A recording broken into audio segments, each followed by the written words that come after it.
猎物，却是没能杀人的寒风。老师，对不住了，这次也连累您了。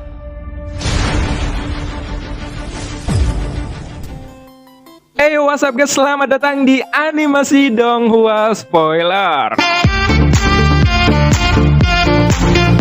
Oke, bagi teman-teman yang baru join atau baru bergabung, jangan lupa klik tombol like-nya dan tombol subscribe-nya ya. Jangan lupa. Oke, sebelum kita memulai video ini, kita jangan lupa untuk seruput kopinya, kencangkan sabuk pengaman. Mari kita mulai.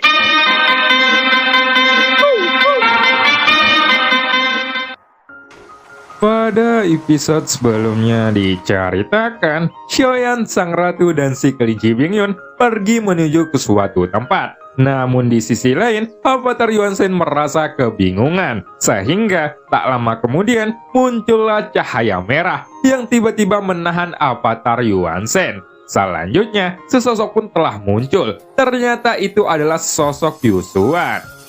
Dan scene pun berganti. Setelah Xion dituduh maling oleh Yusuan, dia menyadari bahwa Yusuan ini bukanlah orang yang sembarangan. Dan sepertinya dia benar-benar tidak mengizinkan Xion untuk menggunakan tubuh Yuan Shen ini. Namun, karena kesombongan klan Yuan Shen itu sendiri, klan mereka harus menerima pemusnahan. Sehingga saat ini yang tersisa hanyalah tubuh yang mati, atau mungkin tubuh yang tersembunyi. Meskipun bisa dibilang bahwa kejadian saat ini adalah hal yang tidak dimengerti oleh Xiaoyan. Tapi, Xion segera mencerna maksud dan tujuan munculnya sosok Yusuan ini. Tampaknya, Yusuan tahu maksud Xiaoyan untuk datang ke bintang ini. Jadi, dia mengikutinya agar bisa mencegah dan mengambil tubuh Yuan Shen milik Xiaoyan ini. Senior seharusnya sudah tahu bahwa Taihe memberikanku 82 run dari para dewa. Aku sudah berjanji kepadanya bahwa jika aku berhasil, aku pasti akan menemukan cara untuk melanjutkan keturunan klan Yuan Shen. Ucap Xion yang masih mengapalkan tinjunya. Dia hanyalah orang tua yang sudah mati untuk jangka waktu yang tidak diketahui. Tapi dia bahkan bisa mempercayai omong kosong semacam ini. Dia benar-benar idiot, ucap Yusuan dengan kesal. Begitu kata-kata ini jatuh, kekuatan penindasan yang kuat pun langsung menyelimuti Xiaoyan. Dalam sekejap, Xiaoyan pun berlutut di kehampaan. Tubuhnya membungkuk, dan di bawah tekanan ini, dia sama sekali tidak bisa berdiri. Kemudian, Yusuan perlahan berjalan ke hadapan Xiaoyan, merentangkan kelima jarinya, dan menekan langsung tubuh Yuan Shen Xiaoyan. Tidak peduli siapa dirimu, kamu tidak dapat berdiri jika masih berada di dalam tubuh ini karena aku bisa mengendalikannya lebih baik daripada dirimu, ucap Yusuan. Setelah itu, kelima jarinya bergetar hebat. Kepala Xion terjepit pun akhirnya meledak, sehingga kini darah berceceran di mana-mana. Dan tentu saja, pemandangan ini tidak disarankan untuk anak-anak. Namun ternyata, Yusuan tidak berhenti di situ. Dia kembali menghanjar tubuh Xiaoyan. Segera, tulang dadanya hancur dan seluruh tubuhnya retak dalam sekejap. Ketika tubuh Yuan Shen-nya terluka parah, jiwa Xion juga akan terluka dan hubungan dengan tubuh Yuan Shen akan menjadi kabur. Saat ini, kesadaran tubuh Yuan Shen-nya sudah benar-benar kabur dan Xion sendiri hampir kehilangan kendali pada tubuh avatar ini. Bahkan, satu-satunya perasaan yang tersisa saat ini adalah tubuh Yuan Shen-nya akan musnah. Itu terbungkus oleh panas terik yang kuat. Dan pada akhirnya, Xion benar-benar kehilangan kontak dengan tubuh Yuan Shen-nya. Di sisi lain, sosok Xion yang duduk bersila di punggung kelinci Bingyun, ia memiliki ekspresi tegas di wajahnya. Meskipun ada sang ratu di belakangnya, Xion masih tampak mengkhawatirkan. Setelah itu, mata Xion pun langsung terfokus ke depan. Bintang Han Pansing tidak dapat dilihat dengan mata telanjang saja. Namun, Xion sudah memancarkan aura membunuh yang sangat ganas. Yuan apakah kamu tahu bahwa masih ada orang primitif yang hidup di dunia Suanyin ini? Tanya Xiaoyan, dan sang ratu pun segera menjawab. Meskipun dunia Suanyin tidak besar, tapi sebenarnya itu jauh lebih rumit daripada dunia Sensi. Karena ini adalah subdunianya. Beberapa orang kuat akan datang ke dunia Suanyin dari dunia lain secara kebetulan. Jadi, aku tidak tahu tentang beberapa kultivator yang masih bersembunyi di sini, ucap sang ratu. Tetapi dulu ada klan Yuan-shen di antara para pemimpin dunia ini, namun tampaknya ini telah menghilang begitu sejak lama. Dan meskipun ada yang datang ke dunia Xuanyin, tidak banyak orang yang memilih untuk menetap di sini untuk waktu yang lama.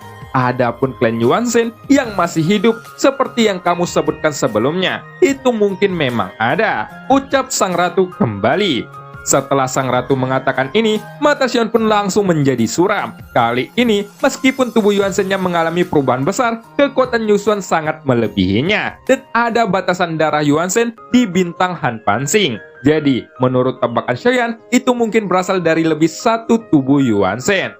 Sedikit tekanan yang terkandung dalam darahnya saja bisa begitu kuat, sangat mungkin untuk mengumpulkan darah dari banyak jiwa yang telah mati, dan kemudian mengelolanya dengan kekuatan bintang. Tapi apa tujuan mengolah dari klan Yuan-shen? Xion kini merasa bingung. Bahkan, jika dia memiliki darah dari klan Yuan-shen tersebut, tidak mungkin untuk menyerap semuanya.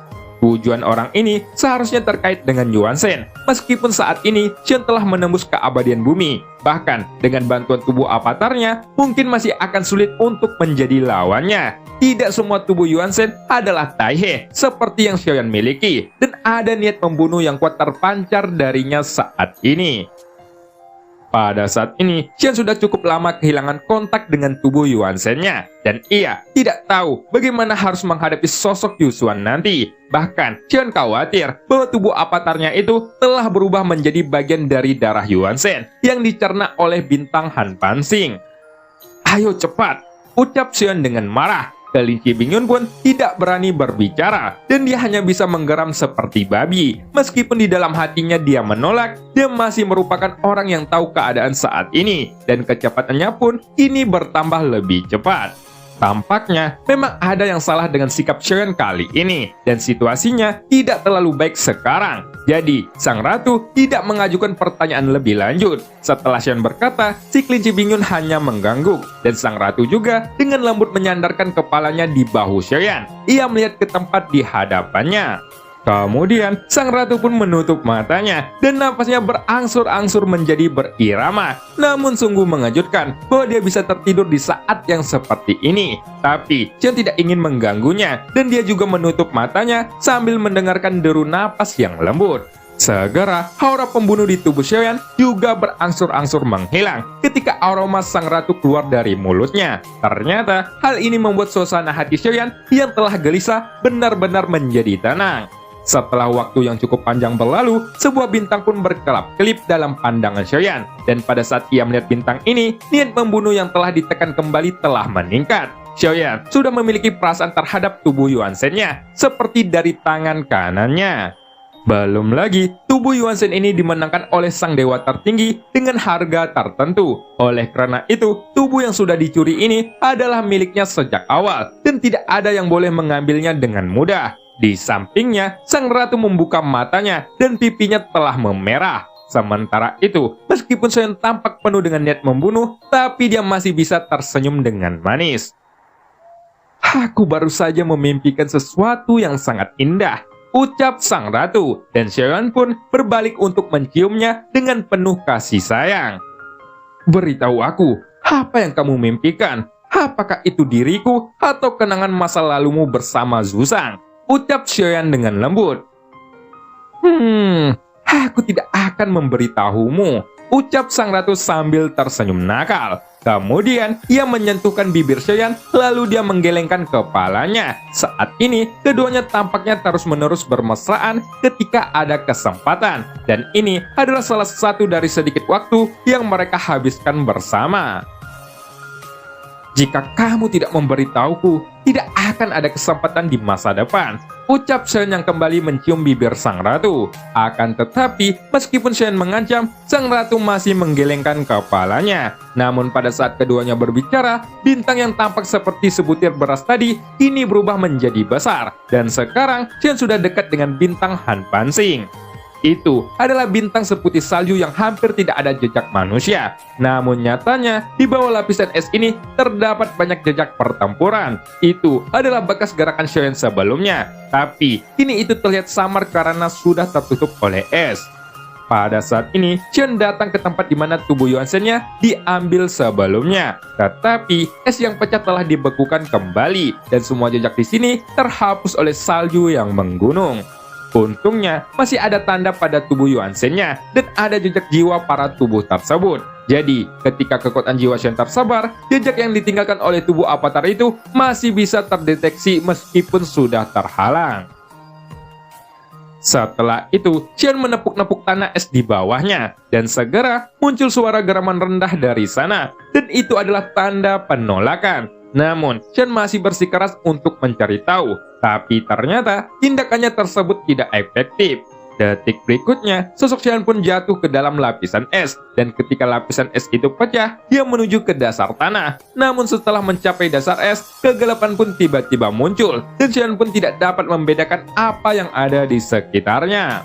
Setelah turun hingga puluhan ribu kaki dan menembus lapisan es yang tebal, Chen masih tersesat. Medan di sini belum diekspos secara penuh, jadi masih banyak ruang untuk beraktivitas. Kemudian, setelah Chen berhasil menjelajahi semua tempat, dia segera melihat ke suatu sisi yang belum terjamah, dan dia kembali menepuk lapisan es itu. Setelah mencari jejak dari tubuh Yuan Shen-nya, ternyata Chen masih belum bisa mendapatkannya. Tampaknya, meskipun Chen mencari hingga kedalaman bintang Han Pansing ini, hanya rasa lelah yang tampak ada. Namun, dengan amarah yang bergejolak ini, membuat Chen memiliki tekad untuk membunuh Yusuan. Dia masih terus menyusuri kedalaman bintang. Tak tanggung-tanggung, Chen rasanya sudah hampir menyusuri separuh bintang. Tapi sepertinya semua yang dia perbuat saat ini hanyalah berputar-putar di tempat itu. Pada saat ini, meskipun Chen tidak bisa melihat ekspresi kelinci Bingyun, tapi dari suaranya, Chen bisa membayangkan bahwa sosok kelinci ini terlihat seperti babi, dan pada akhirnya dia masih terbang menuju arah yang dituju oleh Xiaoyan. Akan tetapi, yang menarik perhatian di sini tentu saja masih berupa wilayah besar berwarna merah saat pertama kali melihatnya. Xiaoyan tidak mengira karena itu terlalu berbeda. Bahkan, Xiaoyan tidak pernah berpikir bahwa semua area merah ini adalah sebuah darah, dan di balik kumpulan darah ini, itu adalah darah dari klan Yuan Shen. Lalu, dengan menanamkan jiwa pada tubuh avatarnya, Xiaoyan bisa mengetahui lokasinya. Dalam kegelapan, si kelinci bingung selalu berjalan ke arah yang dituju oleh Xiaoyan. Dan setelah ratusan kaki jauhnya, kelinci bingung itu pun tiba-tiba berhenti. Itu karena ada sesosok yang muncul di depannya. Dia berdiri di udara dan menampakkan dirinya secara kebetulan. Setelah itu, terlihat bahwa sosok misterius ini perlahan mengangkat kepalanya dan ada cahaya kemasan yang berkedap-kedip di matanya. Ini adalah tempat terlarang. Siapapun tidak diperbolehkan masuk. Jika kalian ingin menerobos ke sini, maka akan ada akibat dari apa yang telah kalian perbuat, ucap sosok itu. Di bawah tanah yang sunyi ini, suaranya seperti menggelegar. Namun Xiaoyan yang masih duduk bersila juga menatapnya dengan tajam, dan wajahnya juga mengungkapkan niat membunuh, terlepas dari apakah orang di depannya ini merupakan jiwa yang kuat yang masih hidup. Kesombongannya pasti akan mengurangi efek penekanan, dan hanya berdasarkan ini saja terlihat bahwa sosok itu merasa tidak senang. Kemudian, sosok Xiaoyan pun melangkah keluar bersama dengan tubuh avatarnya. Hal ini pun langsung membuatnya bisa menjadi kaisar keabadian di langkah keempat. Dan dengan penambahan kekuatan Xiaoyan di langkah pertama, kekuatan tempurnya saat ini sebanding dengan kaisar keabadian langkah kelima. Akan tetapi, kekuatan orang di depannya ini mungkin tidak bisa menandingi langkah kelima, dan dia sudah mengeluarkan kata-kata sombong sebelumnya. Di dunia Xuan Yin ini, hanya sang ratulah yang layak menjadi lawannya. Ketika Xiaoyan mengingat kembali kata-kata ini, auranya melonjak dalam sekejap. Setelah itu, Xiaoyan juga menggunakan kekuatan dari inti guntur, dan segera denyut nadinya langsung meningkatkan seluruh kemampuan bertempur. Tubuh fisik Xiaoyan ditingkatkan ke lebih jauh lagi. Sangat disayangkan bahwa meskipun Xiaoyan memperoleh tubuh fisik Jushi, ingatannya telah menghilang, dan ini mungkin yang mencegahnya melakukan hal terakhir. Jushi tidak ingin ingatannya diketahui orang lain, jadi semua cara Xiaoyan untuk mendapatkannya pun diblokir dan tidak diketahui penyebabnya. Karena hal ini, keterampilan bertarung yang digunakan oleh Jushi pun belum bisa diwariskan kepada Xiaoyan. Dan sejauh ini, Xiaoyan belum benar-benar menggunakannya untuk bertarung. Keterampilan bertarung yang paling kuat adalah yang diberikan oleh Jusang untuk melawan orang di depannya ini. Satu-satunya cara adalah menggunakan 7 tapak dewa kuno. Dengan kekuatan Xion sekarang, dalam kehampaan, telapak kaki Xion pun segera mengambil 5 langkah berturut-turut. Lalu kemudian, 5 bayangan raksasa pun langsung bergerak menembus lapisan es. Dan segera, sesuatu di sekitarnya pun dibuat runtuh. Tentu saja, Xion tidak bisa mengendalikan begitu berlebihan. Itu karena dia hanya ingin mendapatkan kembali tubuh avatarnya. Pada saat ini, ada 5 bayangan raksasa di hadapannya, dan satu-satunya lebih padat dari yang lain. Dan setelah sosok Xion berhenti sejenak, telapak keenam pun juga tiba-tiba melangkah maju.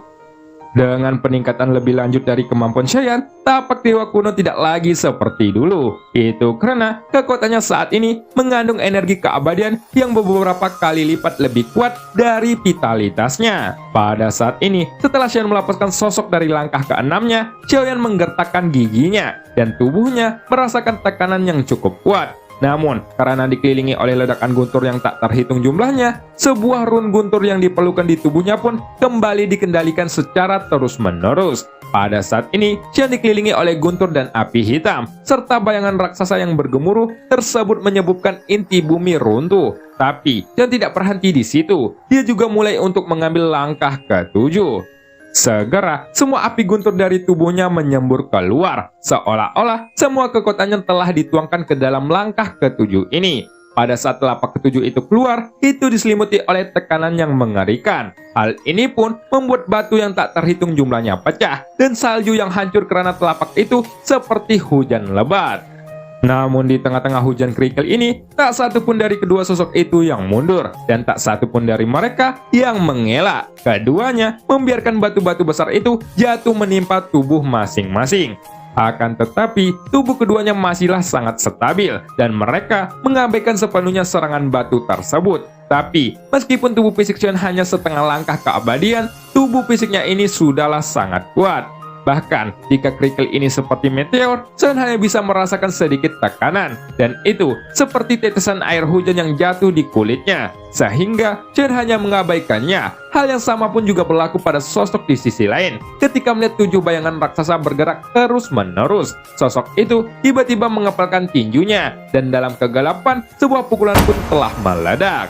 Serangan dari sosok itu tampak sangat biasa saja dan bahkan seperti meninju angin. Tapi dari ujung tinjunya muncul energi mengerikan. Sampai-sampai serangan Xion yang megah itu juga mampu diruntuhkan dalam sekejap mata.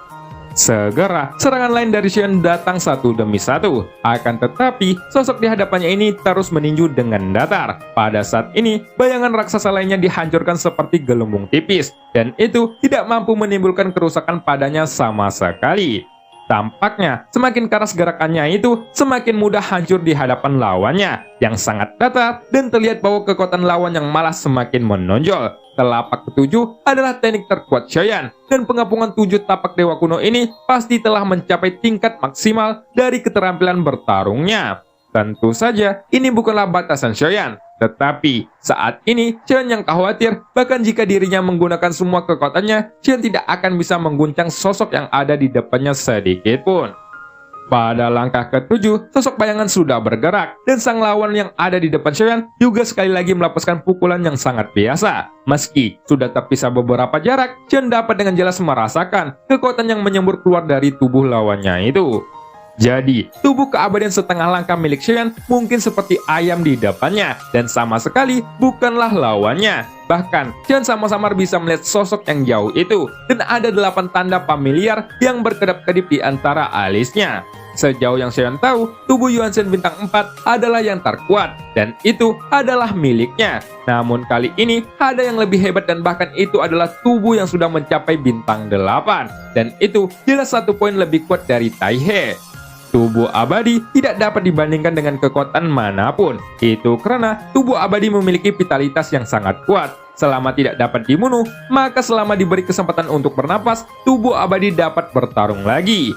Ini juga merupakan alasan mengapa klan Yuan Shen begitu kuat dan masih memiliki beberapa harapan untuk tubuh avatarnya. Jadi, siapapun yang dapat memiliki tubuh avatar seperti milik Xion bukanlah generasi yang berlawanan. Tidak disangka bahwa ternyata yang memiliki tubuh ini hanyalah sampah yang kekuatannya ditingkatkan dengan metode rahasia, ucap sosok itu.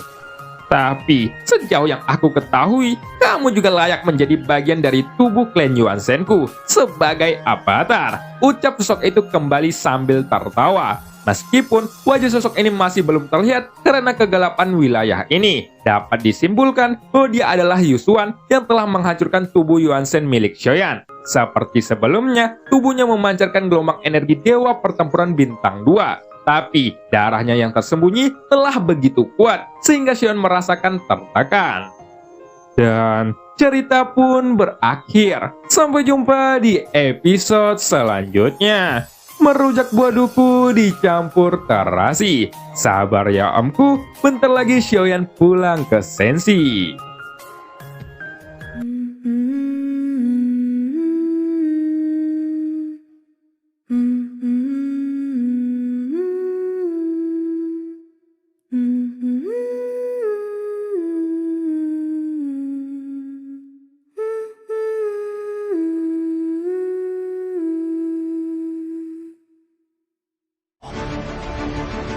一旦被他们锁定了位置，我们俩都会性命堪忧。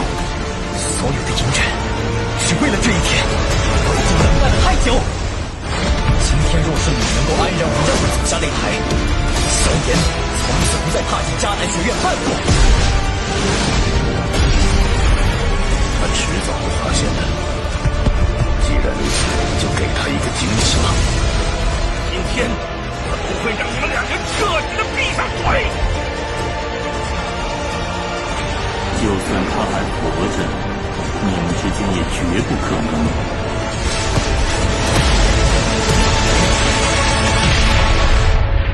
加玛帝国云岚宗，萧炎回来了。